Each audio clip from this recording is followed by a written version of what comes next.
Welcome to my channel. இப்போ கல்லூரி எபிசோட்ல நம்ம அடுத்ததா பார்க்க போறது ஆடம்பரம் வேறு, அவசியம் வேறு.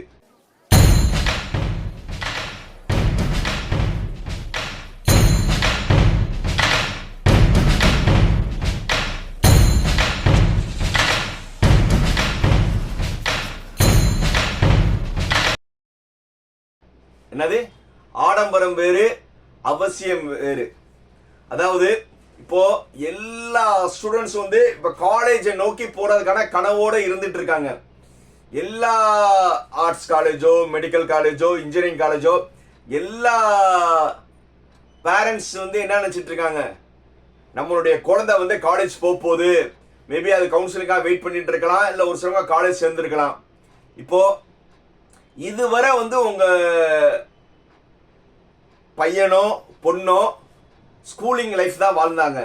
இந்த ஸ்கூலிங் லைஃப் வாழ்ந்து அவங்க புது வாழ்க்கை எதுக்கு போறாங்க?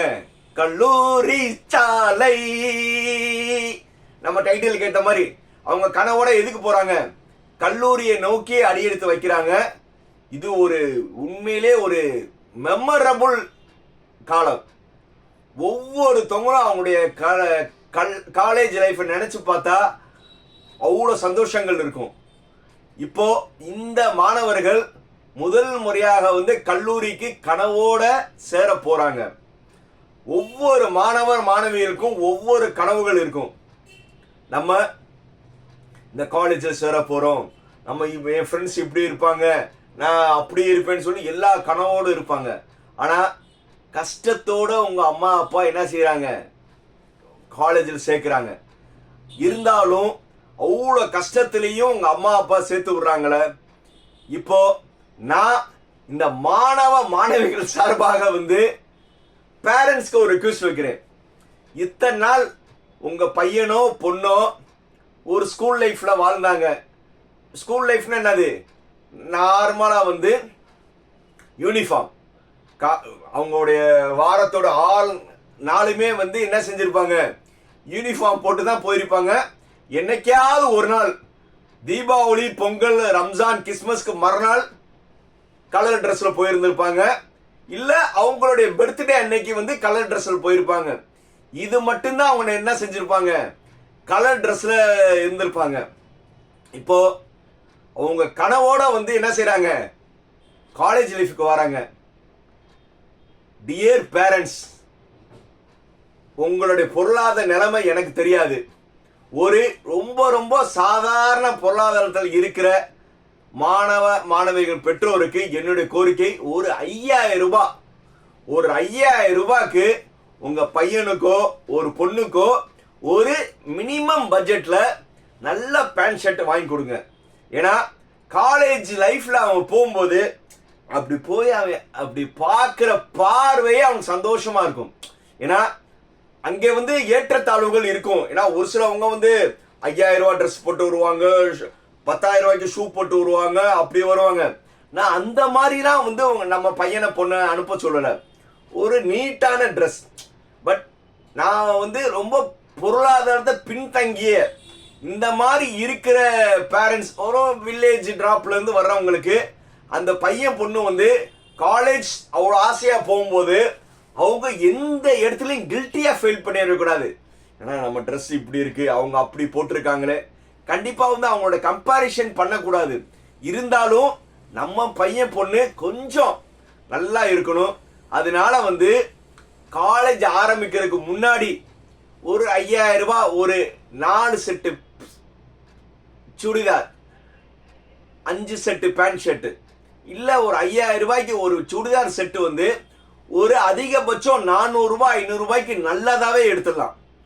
ஒரு அதிகபட்சம் ஒரு 5000 ரூபாய் நீங்க ஸ்பெண்ட் பண்ணீங்கன்னா உங்க பையன் பொண்ணுக்கு ஒரு 10 செட்டு ட்ரெஸ், ஒரு மினிமம் பட்ஜெட்ல, ரொம்பலாம் காஸ்ட்லியா வேணாம், ஒரு மினிமம் பட்ஜெட்ல கண்டிப்பா வாங்கி கொடுங்க பேரண்ட்ஸ். அவங்க அவ்வளோ சந்தோஷப்படுவாங்க. ஏன்னா நம்மளை எங்க அம்மா அப்பா அவ்வளோ இதா நம்மளை அனுப்புறாங்க. அப்படி அவங்க கண்டிப்பா சந்தோஷப்படுவாங்க பேரண்ட்ஸ்.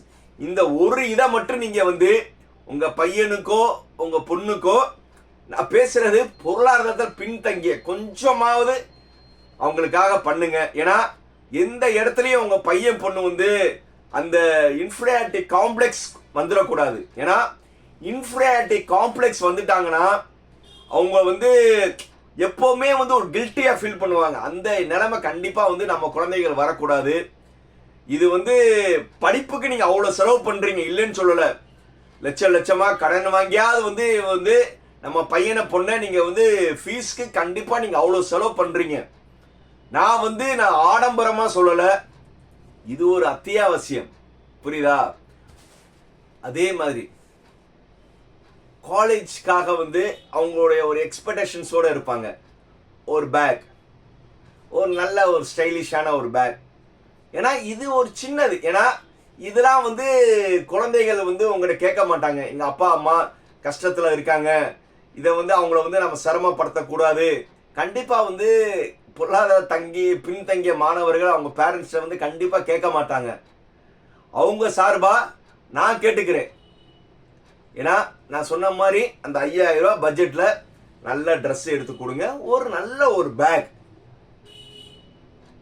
அவங்களுக்கு தேவையான ஒரு காஸ்மெட்டிக்ஸ் ஒரு 500 ரூபாய்க்கு. அவங்களுக்கு கேர்ள்ஸ்க்கு வந்து சின்ன ஒரு காஸ்மெட்டிக்ஸ் எதிர்பார்ப்பாங்களே, சின்னதா அது வாங்கி கொடுங்க. பசங்களுக்கு சொல்லவே வேணாம், அவங்க வந்து பேரண்ட்ஸை வந்து டாமினேட் பண்ணி வாங்கிடுவாங்க. ஆனால் கேர்ள்ஸ் வாய் திறந்து கேட்க மாட்டாங்க. பேரண்ட்ஸ் கண்டிப்பாக வந்து வாங்கி கொடுங்க. ஸோ அதனால கண்டிப்பாக வந்து இந்த பார்க்குற பேரண்ட்ஸ் கண்டிப்பாக உங்களுடைய குழந்தைகளுக்கு நல்லபடியாக பண்ணி கொடுப்பீங்கன்னு நம்புகிறேன். கண்டிப்பாக அவங்க ரொம்ப சந்தோஷப்படுவாங்க. அவங்களுடைய ஒவ்வொரு முகத்திலையும் புன்சிரிப்போட கல்லூரி வாழ்க்கையை போய் படித்தாங்கன்னா நல்லா சாதிப்பாங்க. பேரண்ட்ஸ் சாதிக்க பிறந்தவங்க உங்கள் குழந்தைகள். அதே மாதிரி இந்த வீடியோ பார்த்துட்டு இருக்கிற ஸ்டூடெண்ட்ஸ், உங்களுடைய ஃபேமிலி சிச்சுவேஷன் உங்களுக்கு நல்லா தெரியும். உங்கள் அம்மா அப்பா எவ்வளோ கஷ்டத்தில் வந்து உங்களை காலேஜில் சேர்த்து விட்டுருக்காங்க தெரியும். நான் சும்மா ஒரு ரெக்வஸ்டாக வந்து உங்கள் பேரண்ட்ஸ்ட்டை வந்து உங்களுக்காக நான் பேசியிருக்கேன். ஆனால் நீங்கள் வந்து 4 வருஷம் உங்கள் கல்லூரி வாழ்க்கையில் எந்த ஒரு தவறான சிந்தனைகள் இல்லாமல் உங்கள் அம்மா அப்பா வந்து அவ்வளோ கஷ்டத்தில் வந்து உங்களை படிக்க வைக்கிறாங்க. உங்களுடைய சிந்தனை வந்து படிப்பில் மட்டும்தான் இருக்கணும். நான் சொன்ன மாதிரி அந்த காலேஜில் வந்து எல்லா தரப்பு மக்களும் வருவாங்க. ஒரு சிலவங்க வந்து ஹை சொசைட்டிலேருந்து வரலாம், ஒரு சிலவங்க லோ சொசைட்டிலேருந்து வரலாம். ஸோ இது எல்லாமே ஒரு சங்கமம் மாற இடம் தான் காலேஜ். ஸோ இந்த இடத்துல வந்து உங்களுடைய கான்சன்ட்ரேஷன் வந்து படிப்பில் மட்டும்தான் ஸ்டூடெண்ட்ஸ் இருக்கணும். நீங்கள் ஒவ்வொரு நாளும் நினைங்க, எங்கள் அம்மா அப்பா வந்து என்னை நம்பி வந்து என்னை வந்து காலேஜுக்கு அனுப்பியிருக்காங்க, எங்கள் அம்மா அப்பா நம்பி என்னை காலேஜ் அனுப்பியிருக்காங்க. ஒரு நாளுமே எங்கள் அம்மா அப்பா தலை குனிகிற அளவுக்கு நான் வந்து நடந்துக்கிற மாட்டேன்னு ஒரு முடிவெடுங்க. ஏன்னா நான் ஏற்கனவே ஒரு வீடியோவில் வந்து பெண்களை பற்றி பேசும்போது வந்து ஏன் வந்து பேரண்ட்ஸ் வந்து காலேஜ் அனுப்ப யோசிக்கிறான்னு சொல்லி பேசியிருந்தேன். இப்போ அதெல்லாம் கிடையாது. நீங்கள் வந்து சிம்பிளாக சொல்கிறேன், உங்கள் அம்மா அப்பாவை பெருமைப்படுத்துகிற மாதிரி வந்து நடந்துக்கோங்க. ஒரு காலத்திலையும் உங்கள் அம்மா அப்பாவை தலை குனிகிறவரோ நீங்கள் நடந்துக்கிற மாட்டீங்கன்னு நான் நம்புகிறேன். மீண்டும் அடுத்த வீடியோவில் சந்திக்கும் வரை என்னது லைக், கமெண்ட், ஷேர், சப்ஸ்கிரைப். பாய் பாய்.